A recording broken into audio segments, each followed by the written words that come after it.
জামায়াতের প্রার্থী আমির হামজাকে হত্যার হুমকির ঘটনায় চিঠি স্থগিত করেছেন ওয়াজ মাহফিল।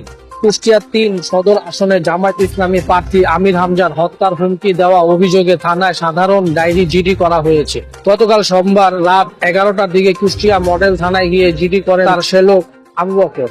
এদিকে গতকাল রাতে নিজের ফেসবুক আইডিতে পোস্ট দিয়ে নিজের সব ওয়াজ মাহফিল স্থগিত করেছেন আমির হামজা। সকাল 9টার দিকে কুষ্টিয়া মডেল থানায় ভারপ্রাপ্ত কর্মকর্তা ওসি কবির হোসেন এ তথ্য নিশ্চিত করেছেন।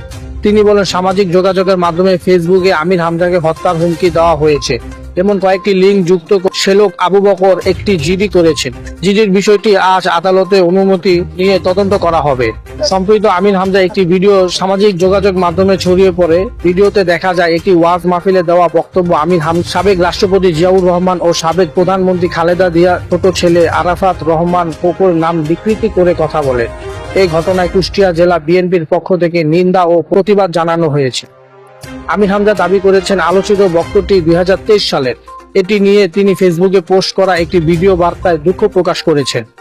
এই ঘটনায় গত রোববার দুপুর কুষ্টিয়া আদালতে আমির হামজার বিরুদ্ধে মানহানির অভিযোগে একটি মামলা করেন ইসলামী বিশ্ববিদ্যালয় শাখা ছাত্র দলের এক নেতা।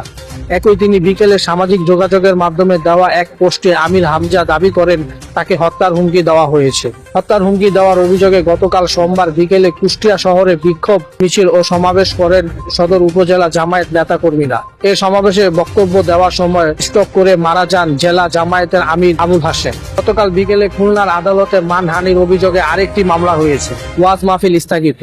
নিরাপত্তা সংকটের কথা উল্লেখ করে সারা দেশে নিজের ওয়াজ ও তাফসীর মাহফিল স্থগিত করেছে জামায়াতের প্রার্থী আমির হামজা। গতকাল রাতে সামাজিক যোগাযোগের মাধ্যমে ফেসবুক তার ভেরিফাই আইডিতে দেওয়া এক পোস্টে তিনি এই তথ্য জানান। পোস্টে আমির হামজা লিখেন, আমি অত্যন্ত দুঃখের সঙ্গে জানাচ্ছি যে নিরাপত্তা সংকট ও সার্বিক পরিস্থিতি বিবেচনায় দেশের বিভিন্ন প্রান্তে আমার ওয়াজ তাফসীর মাহফিলের সব শিডিউল আজ থেকে স্থগিত করে দিয়েছি।